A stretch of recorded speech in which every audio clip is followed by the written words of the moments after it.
Hello guys, আসসালামু আলাইকুম। আশা করি সকলে ভালো আছেন। আপনাদের অনেক দিন পর নানা ধরনের সবজি আমরা আজকে দেখাবো, যেটা অনেক দিন দেখানো হয় না। আমাদের বাগানে বেশ কিছু আপডেট সবজি রোপণ করেছি, অর্থাৎ এই পেয়ারা বাগানে এত জঙ্গলের ভিতরেও কিন্তু আমরা সবজি রোপণ করেছি। ফার্স্টে আপনাদের একটা বিষয় দেখায়, যেটি এই যে একটা এখান থেকে কিন্তু প্রচুর পরিমাণে আমরা এবার কুল খেয়েছি। মাশাল্লাহ, সেই কুলের ডাল কেটে দেওয়ার পরে দেখতে পারছেন, এখান থেকে ডাল কাটার পরে কি পরিমাণে শাখা প্রশাখা ছাড়ছে।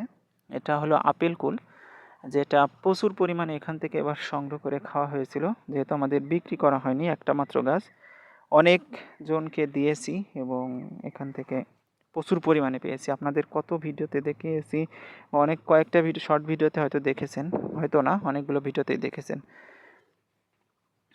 এছাড়াও পেয়ারা বাগানে প্রচুর পরিমাণে পেয়ারা ধরছে, যেটা খুবই আসলে এখন যে পেয়ারাগুলো ধরেছে এগুলো আসলে বেচার উপযোগী হবে না, কেননা এই সিজনে যে পেয়ারাগুলো হয় সেগুলো এখন যেহেতু বর্ষার সিজনে এই পেয়ারাগুলো উঠবে, সেজন্যই এই পেয়ারাগুলোতে দাম আশানুরূপ পাওয়া যায় না। গাইস, এই যে এখানে আসলাম আমরা, আমাদের সেই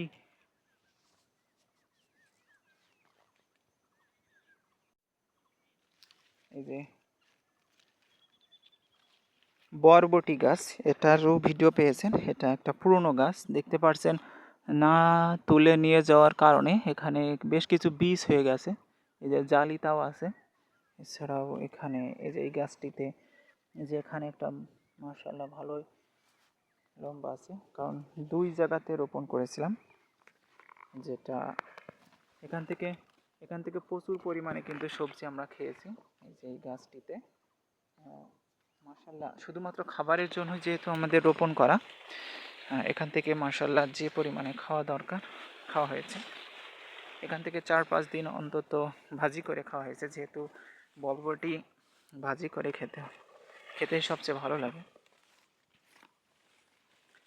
আপনারা দেখতে থাকুন এবং এই সাইডে অনেক আপডেট সবজি আছে, একদম নিউ রোপণ করা হয়েছে, আপনাদেরকে দেখায়।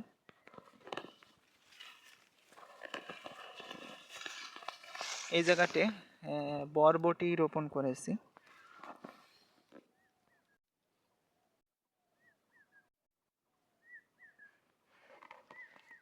আরও অনেক আছে।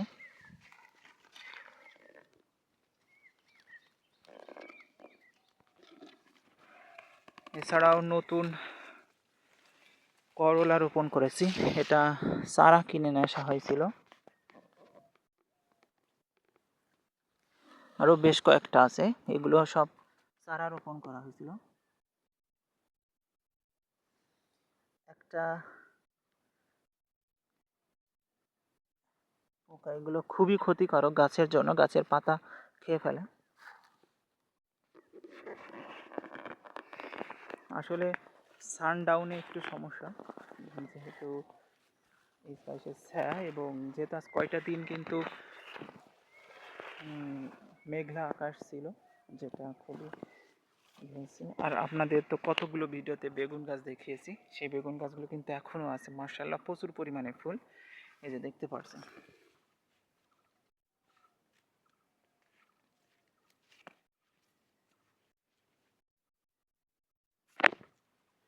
আসলে প্রচুর পরিমাণে ফুল কিন্তু আসছে বেগুন গাছে, এখনও বেগুন আছে, এখন আমরা এখান থেকে বেগুন সংগ্রহ করে খাই। আর একটা বিষয় যেটি দেখাচ্ছি, এই যে এটা এটা খেতে খুবই টেস্টি। আপনারা যারা এখনও খাননি এই গাছটা, অবশ্যই খাবেন। এটা ঘেটকোল বলে আমাদের অঞ্চলে, বিভিন্ন অঞ্চলে বিভিন্ন বলতে পারে। এই যে সবজি পুঁই শাক একেবারে ফ্রেশ, এই পুঁই শাকগুলো কিন্তু একেবারে ফ্রেশ। এখানে যেহেতু জঙ্গল বেঁধে গেছে, তারপরও মাশাআল্লাহ দেখতে পাচ্ছেন, বৃষ্টির কারণে আবার ডোকা পাতা ছাড়ছে। এখানে কিন্তু কোনো প্রকার কীটনাশক ব্যবহার করা হয় না, আমাদের সবগুলো খাবারের জন্যই রোপণ করা। এই যে আর একটা আপডেট আপনাদেরকে দেখায়, এই যে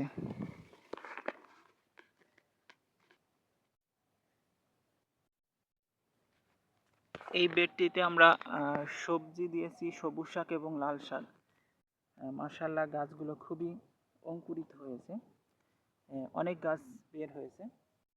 এই বেডটা পুরোটা মানে খাবারের যতটুকু লাগবে আমরা সেটুকু কিন্তু পূরণ করা হয়ে গেছে।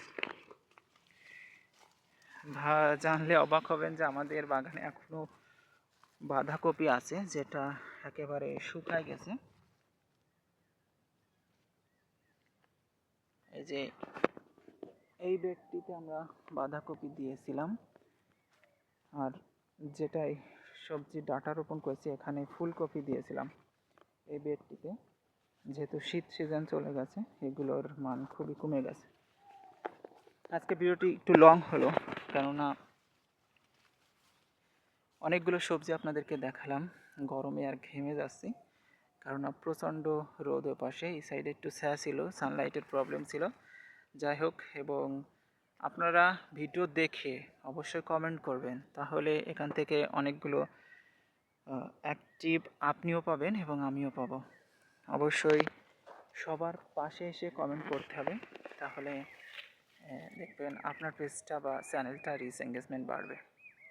সকলের প্রতি ভালোবাসা এবং দোয়া রেখে আজকের মতো এখানে শেষ করছি। সকলে ভালো থাকেন, সুস্থ থাকেন। Bye bye.